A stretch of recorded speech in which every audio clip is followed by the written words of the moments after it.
بسم اللہ الرحمن الرحیم نحمد و نصلی علی رسول الکریم۔ ہمارا یوٹیوب چینل انکل باتونی آج جو عنوان لے کے آیا ہے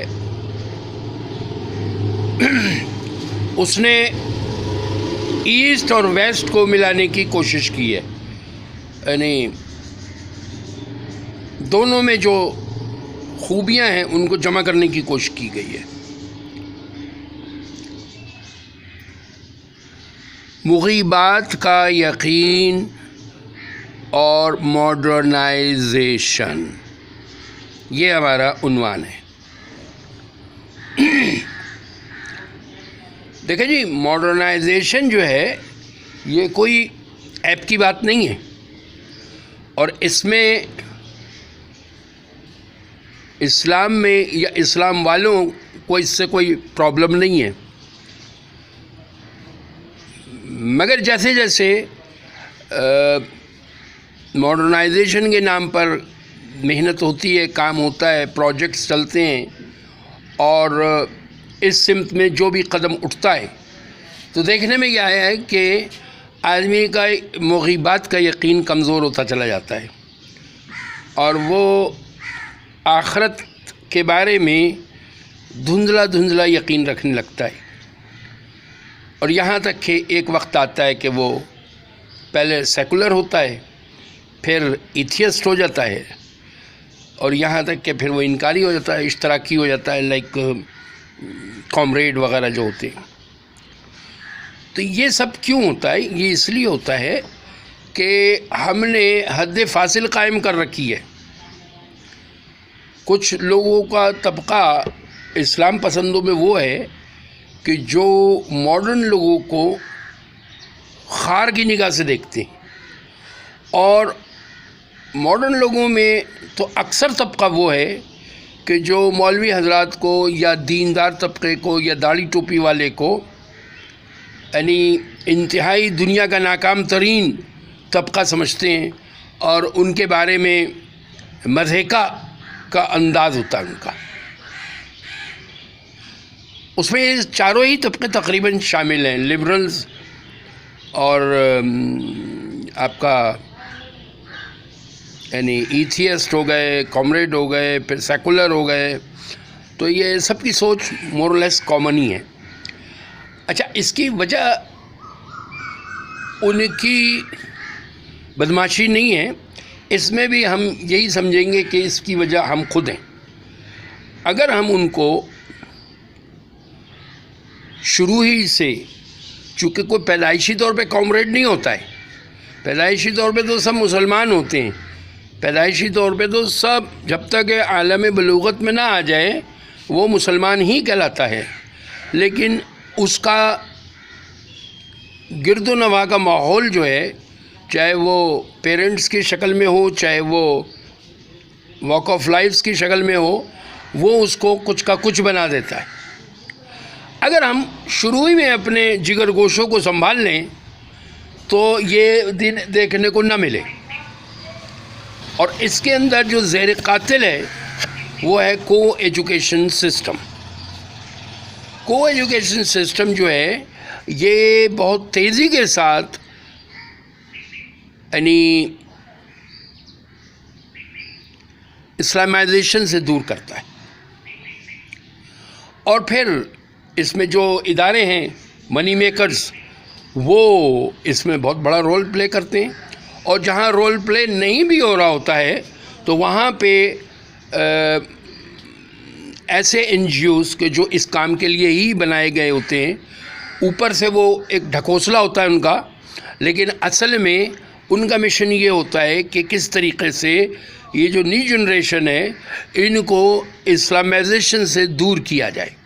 یہاں سے سلسلہ چلتا ہے، اور پھر یہ کھیپ کی کھیپ تیار ہو کے معاشرے کے اندر پھر یہ ریپ کیس اور فلاں کیس اور یہ سب کچھ جو نظر آ رہا ہے، تو یہ برساتی بیانات جو ہے نا، یہ سب بیکار فالتو باتیں ہیں کہ ریپ کیس ہو گیا تو اب جس کو دیکھو ریپ کیس کے بارے میں باتیں کر رہا ہے۔ ارے ابھی اصل بات یہ کیجئے کہ یہ شروع کہاں سے ہوا؟ یہ شروع ہوا کو ایجوکیشن سسٹم سے۔ اس کے اوپر اچھا اب مسئلہ یہ ہے کہ جو کو ایجوکیشن سسٹم نہیں اس کو پیلے اسکول کا نام دیتے ہیں ہم. پیلا اسکول جو ہے وہ لائک گالی ہے. اور پری پلانڈ بائی ڈیزائن ان اداروں کو جو پیلے اسکول کہلاتے ہیں ان کو اگنور کیا جاتا ہے اوپر کے لیول سے, اور وہاں پہ واقعی میں حالات ایسے ہو جاتے ہیں کہ کوئی شریف آدمی اپنے بچے کو وہاں نہیں بھیج سکتا. تو اس وقت ضرورت یہ ہے کہ ایک تو یہ کہ ہمارے اندر یہ جاگ پیدا ہو جائے کہ جنریشنز کی تباہی کا جو بنیاد ہے وہ کو ایجوکیشن سسٹم ہے, اس سے اپنے بچوں کو نکالا جائے, اس سسٹم کو اوائڈ کیا جائے. اب اس میں بہت ساری چیزیں ہو سکتی ہیں. ایک یہ کہ ہمارا جو پڑھا لکھا طبقہ ہے اور دین سے لگاؤ بھی رکھتا ہے, ان کو چاہیے کہ ایجوکیشن کے اندر آگے آئیں اور وہ پرائیویٹ اسکولز قائم کریں, اور وہ پرائیویٹ اسکولز جو ہیں وہ منی میکنگ کی بنیاد پر نہ ہوں بلکہ وہ ایک مشنری بنیاد پر ہوں. اور اسی طریقے سے یعنی ہمارا اپنے اندر بھی یہ شوق پیدا ہو. اچھا یہ شوق کیسے پیدا ہوگا؟ یہ شوق ایسے پیدا ہوگا کہ والد محترم جو ہیں وہ اپنے بچوں کو مسجد لے کے جانا شروع کریں, اور مسجد میں جو بھی محافل ایسی ہیں, جو بھی ایسے سیشنز چل رہے ہیں, ان سیشنز میں بیٹھنا شروع کریں, اور وہاں سے اپنے بچوں کو بھگا کر نہ لے کے جائیں, اور وہاں اس کو گالی نہ سمجھے, اس کو اپنے ایک بڑا مسئلہ یہ ہو گیا ہے کہ جس کی جو فیلڈ نہیں ہے وہ اس فیلڈ کے اندر ایکسپرٹ اوپینین دینے کو تیار ہے, ایکسپرٹ اوپینین دینے کو تیار ہے. اب تبلیغ کا کام 70 سال سے ہو رہا ہے, 90 سال سے ہو رہا ہے, اور آج کا جو مسٹر ہے وہ یہ کہہ رہا ہے کہ یہ طریقہ صحیح نہیں ہے. واٹ نان سینس, طریقہ صحیح نہیں ہے, یہ تو طریقہ نبی پاک صلی اللہ علیہ وسلم کا طریقہ ہے. How come?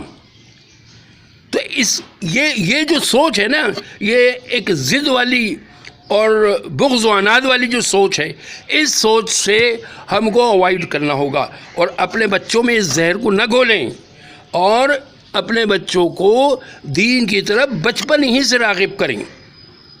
یہ ملا اینٹی ملا جی کی جو بحث چل رہی ہے اور یہ جو لڑائی چل رہی ہے, اس سے توبہ کریں اور اپنا نقصان نہ کریں. اچھے بھلے بچے ہوتے ہیں, دیندار لوگ ہوتے ہیں, لیکن دیکھتے ہی دیکھتے جو ہے وہ ہاتھ سے نکل جاتے ہیں. اور الزام کیا ہے؟ الزام یہ ہے کہ ملا لوگ ایسے ہوتے ہیں, ملا لوگ ایسے ہوتے ہیں. ارے تو مسٹر کے اندر بھی تو بھرمار ہے, مسٹر کے اندر کچھ کام ہوتے ہیں. اسکولوں میں کیا ہو رہا ہے وہ دیکھا نہیں ہم نے. تو اول تو ایسا ہے نہیں, پروپیگنڈا زیادہ ہے, اور اگر ایسا کچھ ہے تو ہم اس کا نوٹس لیں, پراپر طریقے سے نوٹس لیں, اور جس طریقے سے ہم گٹر صاف کرنے کی کوشش کرتے ہیں اس طریقے سے ایسے لوگوں کو معاشرے سے انہیں معاشرے کی ان سے نکاسی کی جائے, جو پڑھے لکھوں کا طریقہ ہوتا ہے. اچھا اب بات ساری یہ ہے کہ اس ساری لڑائی سے کوئی فائدہ نہیں. سمپل یہ ہے کہ ہمیں اپنے بچوں کو آنے والے دور میں جس طریقے سے دجالی فتنے آ رہے ہیں اس دور کے لیے تیار کرنا ہے. اس کے لیے ضروری ہے کہ ہم اپنے بچوں کی ذہن سازی کریں.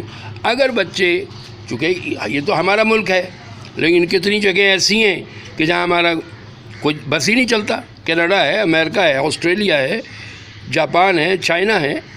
اب ان علاقوں میں بھی ہمارے دیندار طبقے موجود ہیں, اور وہاں ان کے بچے بہت اچھے طریقے سے سروائیو کر رہے ہیں. تو ایسی بات نہیں ہے, گھر کی تربیت اصل تربیت ہے. یہاں سے اگر ہم لے کے چلیں گے انشاءاللہ العزیز, ہر خراب سے خراب دور کے اندر بھی ہمارا بچہ سروائیو کرے گا, اور ایک اچھا اسٹینڈرڈ کا مسلمان بن کر نکلے گا, بشرطے کہ ہم اس کی بنیاد گھر سے مضبوط کریں.